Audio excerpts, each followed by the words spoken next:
चलो आगे बढ़ते हुए जिंदगी में अब आप लोगों ने देखा कि what is contingent contract, what is collateral event. अब आपको देखना है rules relating to enforcement of contingent contract.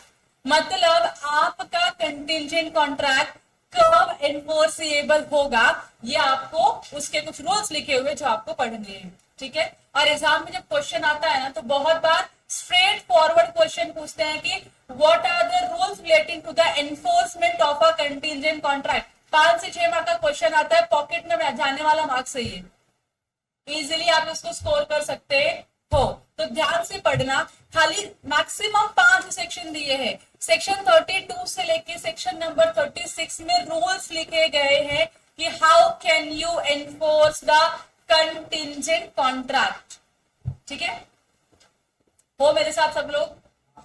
हाँ, देखो सबसे पहला रूल क्या बोलता है सेक्शन 32 वाला, enforcement of contract contingent on an event happening.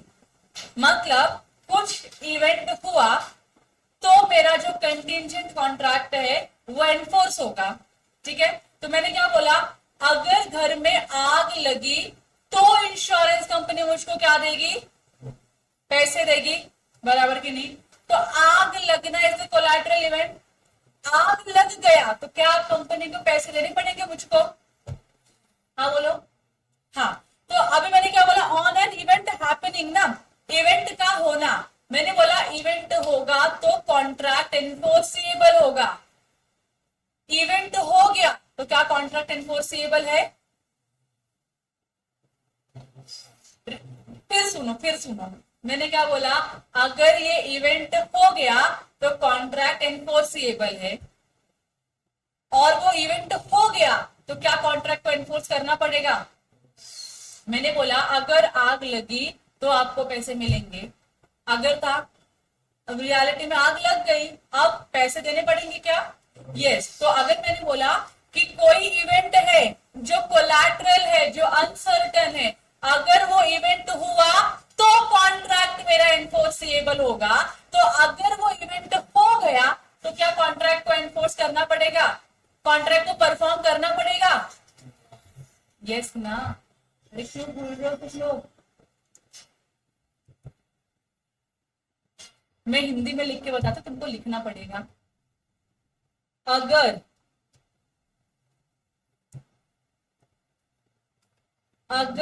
Contingent event हो गया तो कंटिंजेंट कॉन्ट्रैक्ट एनफोर्सिएबल होगा।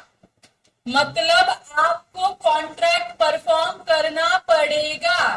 तो यहां पे मैं क्या लिखती हूं, दैट इज कॉन्ट्रैक्ट को परफॉर्म करना होगा। क्लियर है आप लोगों को? कुछ क्लियर है? गुड। मैंने क्या बोला, अगर ये इवेंट होता है तो मैं कॉन्ट्रैक्ट परफॉर्म करूंगी, और ये इवेंट नहीं होता है तो मैं कॉन्ट्रैक्ट परफॉर्म नहीं करूंगी। ये स्टेटमेंट क्लियर है? इवेंट हुआ कॉन्ट्रैक्ट परफॉर्म करेंगे, इवेंट नहीं हुआ कॉन्ट्रैक्ट परफॉर्म नहीं करेंगे। तो इवेंट हो गया, अब क्या करना पड़ेगा, परफॉर्म करना पड़ेगा ना। दैट मीन्स कॉन्ट्रैक्ट एनफोर्सेबल हो गया कि नहीं? आपको परफॉर्म करना है, नहीं करोगे तो फिर जो अदर पार्टी आपके ऊपर केस कर सकती है क्या? यस, केस कर सकती है। समझा अभी आप लोगों को? तो मैंने क्या लिखा है, पहला सेक्शन नंबर 32 क्या बोलता है, अगर कंटिंजेंट इवेंट हो गया तो कॉन्ट्रैक्ट क्या होगा, एनफोर्सेबल होगा। So enforcement of contract contingent on an event happening. Event जो था कोलैटरल इवेंट था, वो हो गया तो क्या होगा? अच्छा, यहाँ पे कंटिंजेंट लिखने से अच्छा है कोलैटरल लिख दो। I am so sorry, contingent लिखने से अच्छा क्या है, लिख दो कोलैटरल लिख दो। लिखा? अगर अगर कोलैटरल इवेंट हुआ तो कॉन्ट्रैक्ट परफॉर्मेबल है, कोलैटरल इवेंट नहीं हुआ कॉन्ट्रैक्ट परफॉर्मेबल नहीं है। यहां तक समझा आप लोगों को? एग्जांपल देती हूँ, बिना एग्जाम यहां वहां देखे मुझे बताना। ये मिस्टर एक्स है, मिस्टर एक्स ने मिस्टर वाई के साथ कॉन्ट्रैक्ट किया और मिस्टर वाई को बोला देख ये टाइटैनिक है, ये क्या है,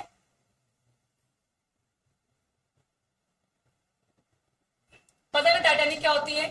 हाँ, तो मिस्टर एक्स ने मिस्टर वाई के साथ कॉन्ट्रैक्ट किया और बोला देख मिस्टर वाई, अगर ये टाइटैनिक रिटर्न नहीं आएगी तो मैं तुझको पैसे दूंगा, अगर ये टाइटैनिक रिटर्न नहीं आएगी तो मैं तुझको पैसे दूंगा।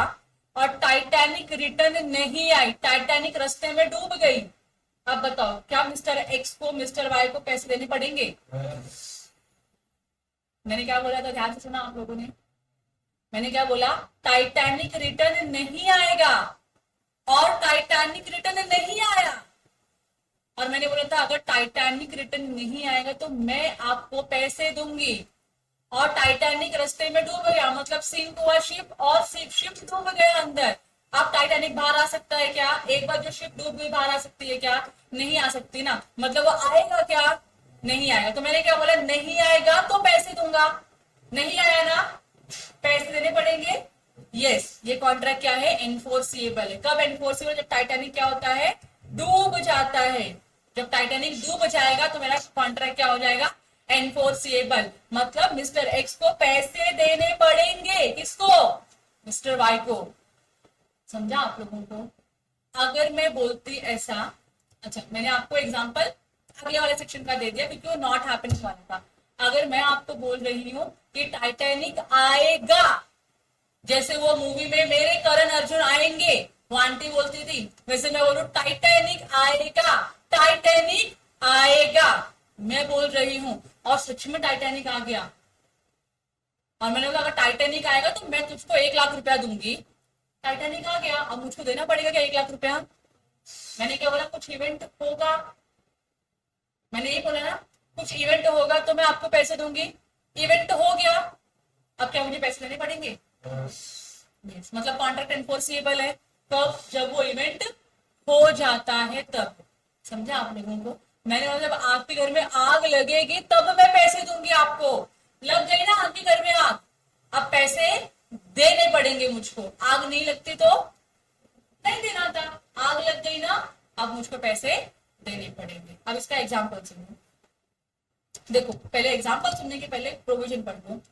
सेक्शन 32 बोलता है where a contingent contract is made, जहां पे आपने क्या किया है? एक कंटिंजेंट कॉन्ट्रैक्ट में एंटर किया है टू डू और नॉट टू डू एनीथिंग, कुछ करने के लिए कुछ नहीं करने के लिए।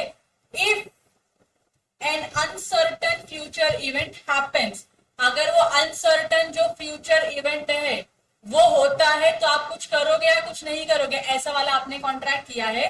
So it can not be enforced by law unless, तो आप उस कॉन्ट्रैक्ट को तब तक एनफोर्स नहीं कर पाओगे unless and until that event has happened. तो जो आपने बोला होगा और जब तक वो हो नहीं जाता तब तक आपका कॉन्ट्रैक्ट एनफोर्सिएबल नहीं है। जिस मूवमेंट पे वो इवेंट हो गया जिसके ऊपर आपने कॉन्ट्रैक्ट किया था, तो क्या आपका कॉन्ट्रैक्ट एनफोर्सिबल हो गया? हो गया कि नहीं हो गया? हो गया ना। अदिति क्लियर? तेरे को मैं क्या बता रही हूँ, मैंने बोला अगर तेरे घर में आग लगेगी तो मैं तुझको पैसे दूंगी क्योंकि मैं इंश्योरेंस कंपनी हूँ, इसलिए मैंने बोला तेरे घर में आग लगेगी तो मैं तुझको पैसे दूंगी। और तेरे घर में आग लग गई, am I liable to give you money? Yes ना, मैंने यही बोला था ना, यही प्रॉमिस किया था कि तुम्हारे घर में आग लगी तो मैं तुमको पैसे दूंगी। आग लगी तो I have to give money, I can not say no to it. Now she can enforce this contract, बराबर कि नहीं? लेकिन अगर आग नहीं लगी तो अदिति नहीं करना है मुझको परफॉर्म, क्यों दो पैसे? में आग लगी क्या? नहीं, तो मैं पैसे क्यों दूं तुमको? सिंपल है कि नहीं है? एंड इफ, आगे वाली line, if the event becomes impossible, अगर इवेंट क्या हो गया है? इम्पॉसिबल हो गया है, सच कॉन्ट्रैक्ट बिकम्स वॉइड। जैसे मैंने एग्जांपल दिया तुमको दूसरा वाला, मैं बोल रही हूँ कि टाइटैनिक शिप आएगी, टाइटैनिक शिप आएगी, टाइटैनिक शिप आएगी, मैं सब बोलने का कॉन्ट्रैक्ट किया और तुम्हारे साथ मैंने पैसे भी लगाए कि तुमको देखो आ गई तो मैं तुमको 1 लाख रुपया दूंगी।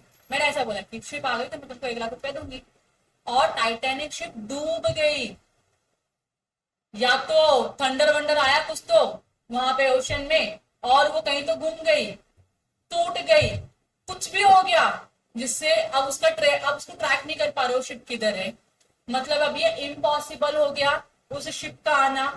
अब जब वो इम्पॉसिबल हो गया उस शिप का रिटर्न आना, तो क्या मेरा कॉन्ट्रैक्ट वैलिड रहेगा या वॉइड रहेगा? वॉइड हो जाएगा। तो क्या बोला उन्होंने, if the event becomes impossible, जैसे ही शिप डूब जाती है तो वो इम्पॉसिबल हो गया ना आना बाहर। मैंने बोला था शिप आएगी, लेकिन शिप आ नहीं रही, तो शिप डूब चुकी है, तो अब शिप आ ही नहीं रही है, तो इस सिचुएशन में कॉन्ट्रैक्ट क्या हो जाएगा? वॉइड हो जाएगा। समझा आप लोगों को? देखो अब एग्जाम्पल लिखा हुआ है, A contracts to pay B a sum of money when B marriage C. A क्या बोलता है? ए बोलता है बी, मैं तुझको पैसे दूंगा, लेकिन कब दूंगा? जब तू क्या करेगा? सी के साथ शादी कर लेगा, बराबर की नहीं? ए ने बी को बोला कि मैं तुझको पैसे दूंगा, मैं तुझको क्या दूंगा? पैसे दूंगा, लेकिन कब दूंगा? जब तू सी से शादी करेगा। और मुझे बताओ, अगर सी मर गई तो कॉन्ट्रैक्ट क्या हो गया? फिर वॉइड हो गया, क्योंकि जो अनसर्टन इवेंट था वो पॉसिबल है क्या परफॉर्म करना? नहीं। C dies without being married to B, बिना शादी के बेचारी कुमारी मर गई, तो ये कॉन्ट्रैक्ट क्या हो जाता है आपका? वॉइड हो जाता है। लेकिन अगर बी सी से शादी कर लेता और ये लोग मिलके बन जाते बी सी, तो इस सिचुएशन में क्या ए को बी को पैसे देने पड़ते? देनी पड़ती, तब वो कॉन्ट्रैक्ट क्या होता? वैलिड होता। लेकिन जिस मोमेंट पे सी क्या हो गई? भगवान को प्यारी हो गई, तो अब ये क्या हो गया? कॉन्ट्रैक्ट वॉइड हो गया। समझा आप लोगों को? पहला सेक्शन क्लियर है? पहला क्लियर है तो आगे का चीज समझ में आ जाएगा। क्या बोला? आपका कॉन्ट्रैक्ट एनफोर्सिएबल है। एनफोर्सिएबल है, आपको परफॉर्म करना पड़ेगा, नहीं क्या तो अदर पार्टी स्यू करेगी आपके ऊपर और कॉन्ट्रैक्ट परफॉर्म करवाएगी। तो आपका कॉन्ट्रैक्ट एनफोर्सिएबल है, लेकिन कब? ऑन एन इवेंट हैपनिंग, जो इवेंट था, कोलैटरल इवेंट जो था इस कॉन्ट्रैक्ट का, वो अगर हो जाता है तब तो आपका कॉन्ट्रैक्ट क्या है? एनफोर्सिएबल है। लेकिन अगर जो इवेंट था मेरा कोलैटरल था, जो इम्पॉसिबल हो गया है होना, तो अब मेरा कॉन्ट्रैक्ट क्या हो जाएगा? वॉइड हो जाएगा। अदरवाइज कॉन्ट्रैक्ट क्या है मेरा? वैलिड है। क्लियर हो गया? पहला पॉइंट क्लियर है? Second section, section number 33। 33 क्या बोल रहा है? Enforcement of contracts contingent on an event not happening. मैंने बोला ये इवेंट नहीं होगा तो मैं तुझको पैसे दूंगी, और वो इवेंट नहीं हुआ, अब क्या ये कॉन्ट्रैक्ट एनफोर्सिबल है? मैंने बोला इवेंट नहीं होगा और वो नहीं हुआ, और मैंने बोला अगर नहीं होगा तो I will pay you money, am I liable to pay the money? Yes. मैंने बोला था नहीं होगा और नहीं हुआ, तो अब मुझको पैसे देने पड़ेंगे। मैंने बोला था नहीं होगा लेकिन हो गया, तो कॉन्ट्रैक्ट वॉइड हो गया, पैसे नहीं देने पड़ेंगे। समझा? देखो section 33 says where a contingent contract is made. आपने कंटिंजेंट कॉन्ट्रैक्ट किया है कुछ करने के लिए या कुछ नहीं करने के लिए, अगर कोई अनसर्टेन इवेंट नहीं होता है फ्यूचर में, तो आप किसी भी साइड खड़े हो सकते हो, पॉजिटिव साइड में भी और नेगेटिव साइड में भी, कि करूंगा भी और नहीं भी करूंगा। लेकिन कब? अगर ये अनसर्टेन इवेंट नहीं हुआ तो it can be enforced only when the happening of the event becomes impossible and not before. तो ये कॉन्ट्रैक्ट कब इन्फोर्स होगा आपका? जब वो इवेंट क्या हो जाएगा? इम्पॉसिबल हो जाएगा ना, तभी तो एनफोर्सिबल है। मैंने बोला नहीं होगा, नहीं हुआ, नहीं हुआ क्यों? इम्पॉसिबल हो गया, अब नहीं हो सकता वो इन्फोर्स, मतलब नहीं हो सकता परफॉर्म, तो इस सिचुएशन में मेरा कॉन्ट्रैक्ट क्या हो जाएगा? इन्फोर्सिबल हो जाएगा। ठीक है? मैंने बोला था शिप नहीं आएगी और शिप डूब गई, अब शिप आ सकती है? नहीं आ सकती। मैंने बोला शिप नहीं आएगी तो आई पे 50,000 रुपीज। शिप डूब गई, इम्पॉसिबल हो गया ना उसका आना, नहीं आना, नहीं आना उसका नहीं आना उसका पॉसिबल हो गया ना, डूब गई ना, तो अब तो नहीं आने वाली है वो शिप, बराबर की नहीं? तो मैंने बोला था शिप नहीं आएगी तो मैं पैसे दूंगी, और शिप नहीं आ रही है तो अब मुझको पैसे देने पड़ेंगे। क्या? यस, उसको पैसे देने पड़ेंगे। एग्जाम्पल देखो, पी अग्री करता है क्यू के साथ। पी क्यू को बोलता है मैं तुझको कुछ पैसे दूंगा, मैं तुझको क्या दूंगा? कुछ पैसे दूंगा। If a particular ship does not return, अगर वो शिप नहीं आती है तो मैं बीइंग पी तुझको क्या दूंगा? पैसे दूंगा। समझ में आ रहा है? अब इसको वेट करना, कॉन्ट्रैक्ट को एनफोर्स करने के लिए वेट करना पड़ेगा जब तक आपको पता है कि शिप यहाँ पर है। तो पॉसिबिलिटी ना शिप आ जाएगी तो आप कॉन्ट्रैक्ट एनफोर्स कर सकते हो क्या? नहीं कर सकते हो।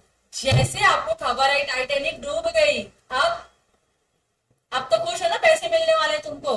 हाँ, so the contract becomes enforceable only if the ship sinks so that it can not return. Ship जब डूब जाएगा तब ये इम्पॉसिबल होगा रिटर्न होना। अब इस मोमेंट पे आप कॉन्ट्रैक्ट को एनफोर्स करा सकते हो। समझा?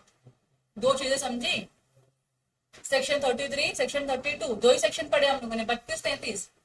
32 क्या बोलता है?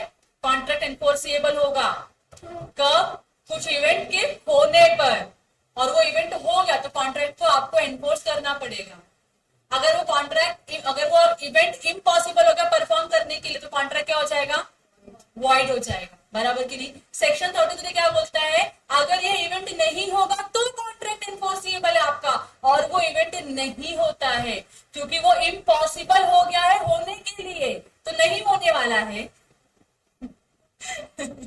इसके लिए वो कॉन्ट्रैक्ट क्या हो जाएगा आपका? एनफोर्सेबल हो जाएगा। वैलिड कॉन्ट्रैक्ट है वो। समझा?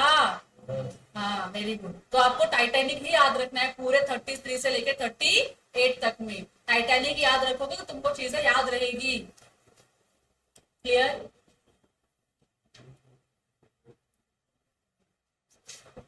आगे क्या लिखा है? वेयर ए अग्रीज टू पे, सुनो सुनो सुनो, where A agrees to pay sum of money to B if certain ship does not return, however the ship returns back. Ship आ गई, उसने बोला था शिप नहीं आएगी और मैं तुझको पैसे दूंगा, और शिप आ गई, अभी कॉन्ट्रैक्ट क्या हो जाएगा? वॉइड हो जाएगा। तो अच्छी बात मेरे को इस पूरे सेक्शन में यही लगती है कि या तो कॉन्ट्रैक्ट वैलिड है या तो कॉन्ट्रैक्ट वॉइड है। जो आपने बोला वो हो गया तो वैलिड है, जो आपने बोला नहीं होगा नहीं हुआ तो भी क्या है? वैलिड है। आपने बोला होगा लेकिन नहीं हुआ तो क्या हो गया? वॉइड हो गया। आपने बोला नहीं होगा लेकिन हो गया तो क्या हो गया? वॉइड हो गया।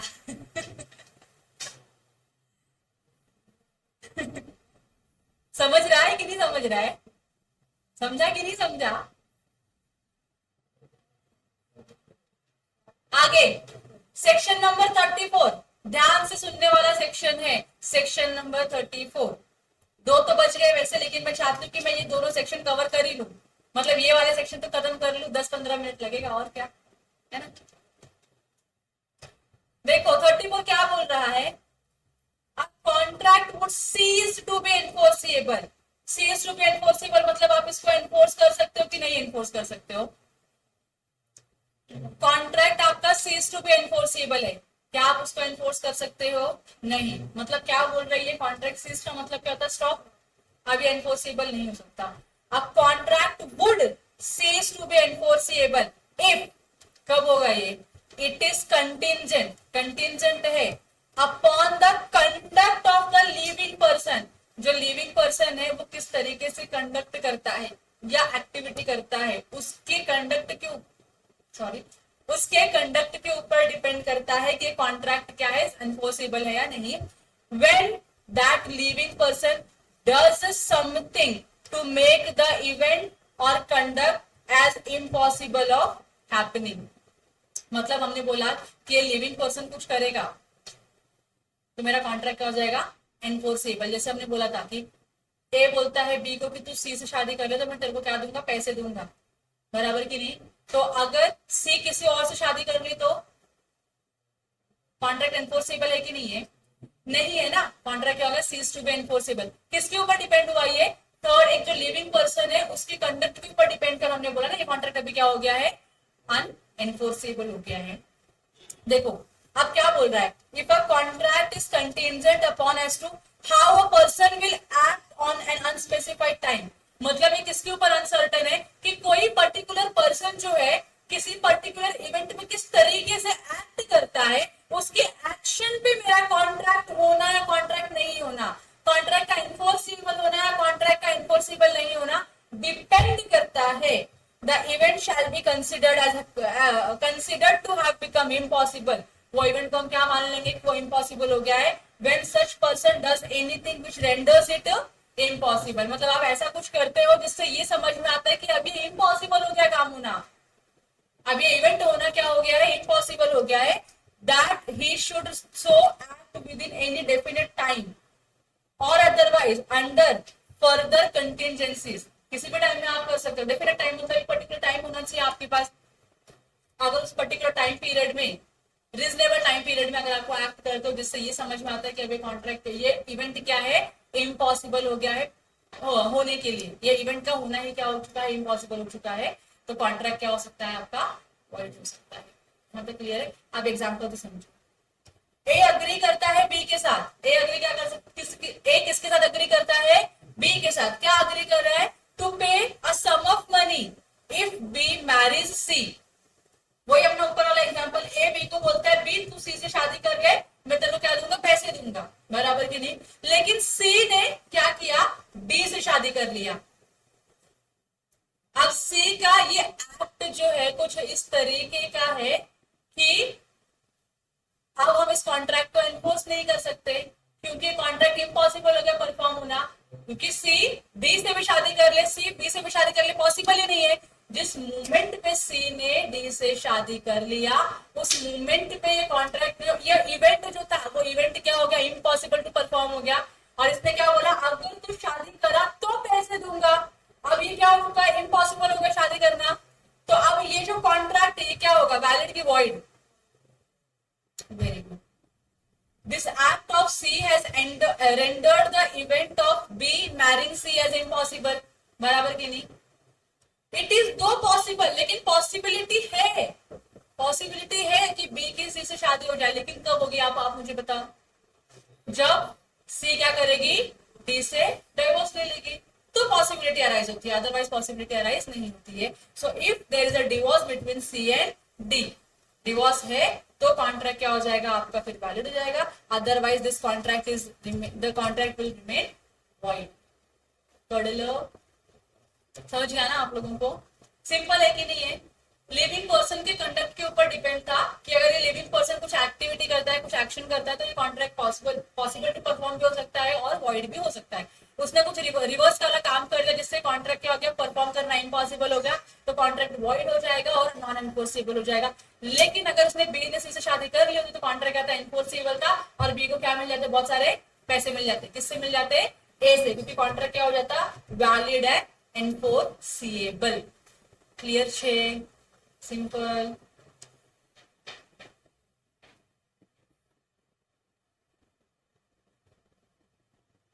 ये जो आपको नीचे, ये जो ऊपर एग्जांपल दिया है वो इसी केस का एग्जांपल है, फ्रॉस्ट वर्सेस नाइट का. तो आप लोग इसको घर पे एक बार पढ़ लेना, ठीक है. रीड एट होम कर लो, उसको घर पे बैठ के पढ़ लेना आराम से. चलो, दो सेक्शन लास्ट के बचे, उठ जाओ उठ जाओ उठ जाओ. लास्ट के दो सेक्शन बचे, सेक्शन 35, सेक्शन, मैंने ऊपर कुछ गलत बोला क्या, 38 सेक्शन मैंने बोले ना. हाँ सॉरी, मिस्टेक है, 38 नहीं 36 सेक्शन से खाली. किधर से शुरू हो रहा है, 36 तक ही है, 32 से लेके 36 तक ही. मैंने 38 गलती से बोल दिया. चलो, अब क्या लिखा है, अब जो आपने ऊपर दो पहला 32 और 33 पढ़ा ना, 34 नहीं 35 और 36 उसको ही कोरिलेट करता है. सिर्फ 35, 36 नहीं है. 35 आपका 32, 33 को कोरिलेट करता है. कैसे, देखो, कंटिंजेंट नहीं, इसके पहले 32 में क्या पढ़ा था, क्या पढ़ा था, सेक्शन पढ़ो. 32 में क्या था, contingent on happening of some event, बराबर की नहीं. कंटिंजेंट है, वो इवेंट हो गया तो कॉन्ट्रैक्ट परफॉर्मेबल है, एनफोर्सेबल है. कंटिंजेंट है, इवेंट नहीं हुआ तो कॉन्ट्रैक्ट परफॉर्मेबल नहीं है, कॉन्ट्रैक्ट वॉइड हो जाता है, बराबर की नहीं. अब 34 क्या, 35 क्या करता है, उसमें एक सेक्शन, एक पॉइंट, एक वर्ड ऐड कर देता है, with in the fixed time. 35 क्या बोल रहा है, कंटिंजेंट है, हैपनिंग भी है, होगा किस पे, स्पेसिफाइड इवेंट पे, लेकिन लिमिटलेस का टाइम दिया है क्या हम लोगों ने, इनफाइनाइट टाइम दिया है क्या, नहीं, हमने टाइम लिमिट रखा है with in the fixed time. अगर इस पीरियड में ही हुआ तो कॉन्ट्रैक्ट एनफोर्सेबल है, इस पीरियड में नहीं हुआ कॉन्ट्रैक्ट एनफोर्सेबल नहीं है. तो मैं बोलती हूँ टाइटैनिक रिटर्न आएगा विद इन 1 ईयर. मैंने क्या ऐड कर दिया, टाइम ऐड कर दिया. मैंने बोला टाइटैनिक रिटर्न आएगा लेकिन विद इन 1 ईयर. उसको 1 साल का टाइम तो दो रिटर्न आने में. बड़ी शिप है, धीरे धीरे आती है, आराम से आएगी, तुमक तुमक के. तो 1 साल का टाइम तो उसको आने के लिए. और 1 साल के अंदर अंदर अगर शिप आ गया तो क्या कॉन्ट्रैक्ट एनफोर्सेबल है? यस। अगर वो 1.5 साल पे आती है, अब बताओ कॉन्ट्रैक्ट एनफोर्सेबल है? नहीं। क्यों? मैंने टाइम लिमिट लगा दिया ना, टाइम के अंदर होगा तो एनफोर्सेबल है, टाइम के अंदर नहीं हुआ ना, नॉट एनफोर्सेबल। क्लियर छे? देखो section 35 says that contingent contracts to do or not to do anything if a specified uncertain event happens। जो स्पेसिफाइड अनसर्टन इवेंट था वो हो गया with in a fixed time,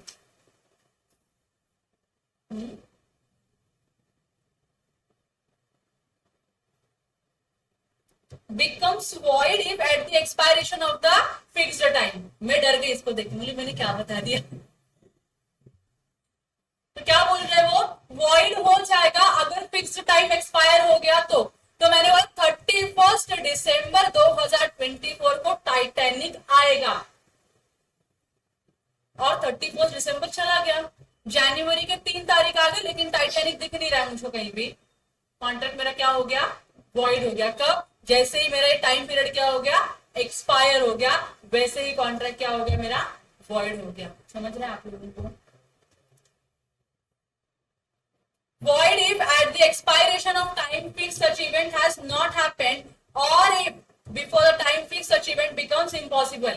Titanic की खबर आई कि 25 तारीख को वो जो मास्टर था टाइटैनिक चला रहा था, 25 तारीख को बहुत ज्यादा ड्रिंक किया, क्रिसमस सेलिब्रेट किया और स्विमिंग करने के लिए वो ओशन में उतर गया और कोई है नहीं जो आपकी शिप को कंट्रोल करेगी। बहुत हवा आई, न शिप कंट्रोल हुआ न मास्टरमैन कंट्रोल हुआ, दोनों आउट ऑफ कंट्रोल थे और डूब गई। खत्म ना जिंदगी तुम्हारी और तुम्हारी शिप की भी। अब ये इम्पॉसिबल हो गया ना, अब ये इम्पॉसिबल है। मैंने बोला होगा, ये नहीं हो पाएगा तो मेरा कॉन्ट्रैक्ट क्या बन जाएगा? अभी क्या बन जाएगा? मैंने बोला 31 दिसंबर के पहले शिप आ जाएगी। शिप आएगी तो आई हैव टू पे यू मनी। 25 दिसंबर पे शिप क्या हो गया? डूब गया। अब मुझे क्या पैसे देने पड़ेंगे आपको? कॉन्ट्रैक्ट क्या हो गया? मेरा वॉइड हो गया। समझा इतना? चलो अगला एग्जांपल क्या बोल रहा है? ए प्रॉमिस करता है बी को कि मैं तुझको पैसे दूंगा if certain ship returns within a year. 1 साल में शिप आ गई तो मैं तुझको पैसे दूंगा। कॉन्ट्रैक्ट में be enforce if ship returns within a year. 1 साल में आ गई रिटर्न तो आप कॉन्ट्रैक्ट एनफोर्स करोगे। And becomes void if ship is burned within a year. जल गई तो जल गई ना, खत्म, जिंदगी खत्म शिप वालों की और शिप की भी। तो अब ये इम्पॉसिबल हो गया आना, परफॉर्म होना इम्पॉसिबल हो गया, तो ये क्या हो जाएगा? आपका वॉइड हो जाएगा। समझा? सेक्शन 35 का दूसरा पार्ट क्या बोलता है? Contingent on specified event not happening with in fixed time. Fixed time में नहीं हुआ वो इवेंट, मैंने बोला नहीं होगा, फिक्स्ड टाइम में नहीं हुआ तो कॉन्ट्रैक्ट क्या होगा? वैलिड रहेगा। फिक्स टाइम के अंदर अंदर हो गया तो कॉन्ट्रैक्ट क्या हो जाएगा? वॉइड हो जाएगा। So section 35 also says that contingent contract to do or not to do anything if specified uncertain event does not happen within a fixed time may be enforced by law when the time fix has expired, and if such event has not happened or before the time fixed has expired, if it becomes uncertain the event will not happen। अब इसको पढ़ने के लिए, आपको समझने के लिए example पढ़ना होगा। एग्जाम्पल में बोल रहा है ए प्रॉमिस करता है बी को कि मैं तुझको पैसे दूंगा अगर ये शिप रिटर्न नहीं आती है विद इन अ ईयर। तो मैंने बोला नहीं आएगी तो मैं पैसे दूंगा, और आ गई तो नहीं दूंगा मैं। कॉन्ट्रैक्ट क्या हो गया? मेरा वॉइड हो गया। कॉन्ट्रैक्ट एनफोर्स हो सकता है कब? जब शिप उस टाइम पीरियड में नहीं आती है। टाइम एक्सपायर होने के बाद शिप आ गई, अब कॉन्ट्रैक्ट वॉइड। मैंने क्या बोला? इस टाइम में अगर 31 दिसंबर 2024 में शिप नहीं आई तो मैं पैसे दूंगा। शिप नहीं आनी चाहिए, लेकिन 31 दिसंबर तक शिप नहीं आई तो मुझे पैसे देने पड़ेंगे। क्या देने पड़ेंगे? So the contract may be enforced if the ship does not return within the fixed time or it is burnt within a year। जल गया तो फिर भी तो शिप नहीं आएगी ना। 1 साल के अंदर ही अंदर 25 मतलब 31 दिसंबर के पहले पहले शिप जल भी गई है तो भी तो शिप अब रिटर्न आने वाली है नहीं, मतलब कॉन्ट्रैक्ट एनफोर्सेबल है कि नहीं है? यस, कॉन्ट्रैक्ट एनफोर्सेबल है। मैंने बोला तो शिप नहीं आएगी मैं पैसे दूंगी, शिप नहीं आई तो मुझको पैसे देने पड़ेंगे। शिप इस टाइम पीरियड में चल गई तो भी मुझको पैसे देने पड़ेंगे, क्योंकि शिप अब उस टाइम पीरियड में नहीं आने वाली है। समझा? समझ रहा है कि नहीं समझ रहा है? अनुराधा समझ गया, अदिति क्लियर है, प्रार्थना, श्रावणी, सुप्रिया, बाकी बॉयज क्लियर है, अनुज तुझे समझ गया? लास्ट सेक्शन है सेक्शन नंबर 36, लास्ट सेक्शन है रूल्स फॉर इन्फोर्समेंट का। तो क्या बोला है? Contingent on an impossible event, impossible event है, इस पे आपने कंटिजेंट कॉन्ट्रैक्ट किया है तो अपने आप में क्या होता है? वो void है। So contingent agreement to do और not to do anything if an impossible events happens are void। मुझको पता है सन कभी भी वेस्ट से राइज नहीं होगा, मैं बोलती देखो शर्त लगा दू, देख सन आज वेस्ट से राइज होगा और अगर आज सन वेस्ट से बाहर है तो मैं तुझको पैसे देगी, जाके एंजॉय करना। पॉसिबल है? ये क्या है? इम्पॉसिबल है ना, इम्पॉसिबल इवेंट है, सन कभी नहीं आएगा वेस्ट से, सन कभी वेस्ट से आएगा ही नहीं, तो कॉन्ट्रैक्ट क्या होगा मेरा? void हो गया। इनफैक्ट मेरा अग्रीमेंट ही क्या है? void है। So whether the impossibility of the event is known or not known to the parties to the agreement at the time when it is made. Impossibility है या नहीं, आपको पता था या नहीं पता था, फर्क नहीं पड़ता है, इम्पॉसिबल है ना, आपका अग्रीमेंट क्या है? void है। दो पैरेलल लाइन ऐसे जाती है ना, कभी इंटरसेक्ट करेगी एक दूसरे को, नहीं मैं बोलती हूँ इंटरसेक्ट करेगी, करके दिखाएगी, देख तू देख हो पाएगा क्या? और अगर हो गया इंटरसेक्ट तो मैं तेरे को 5 लाख रुपए दूंगी। पॉसिबल है क्या? नहीं पॉसिबल है। कैसे तुमका ऐसा जोड़ेगा इसको? नहीं होगा ना, इंटरसेक्ट कभी नहीं करेगा इंटरसेक्ट एक दूसरे को। तो इस सिचुएशन में मेरा अग्रीमेंट क्या है? void अग्रीमेंट है। पढ़ लो example 14, A agrees to pay B ₹1 lakh if sun rises in the west next morning. This is an impossible event and hence void. दूसरा एग्जांपल, X अग्री करता है कि मैं तुझको 1 लाख रुपया पे करेगा अगर दो स्ट्रेट लाइन एक दूसरे को क्या करती है? एक पर्टिकुलर स्पेस पे एनक्लोज करती है। पॉसिबल है क्या? नहीं पॉसिबल है। तो this agreement is also void agreement. तो ये क्या है आपका? void अग्रीमेंट है, क्योंकि आपने इम्पॉसिबल चीजों को करने के लिए कंटिजेंट कॉन्ट्रैक्ट में एंटर किया है। तो ये क्या होगा? void होगा। यहाँ तक क्लियर है? कोई डाउट? बस आज का लेक्चर यहाँ पे होता है समाप्त। आप लोगों के लिए एक होमवर्क है, difference between wagering agreement and contingent contract कल पढ़ के आना है। मैं किसी को कोई भी पॉइंट पूछ सकती हूँ, आपको बताना पड़ेगा, ठीक है? क्लियर है?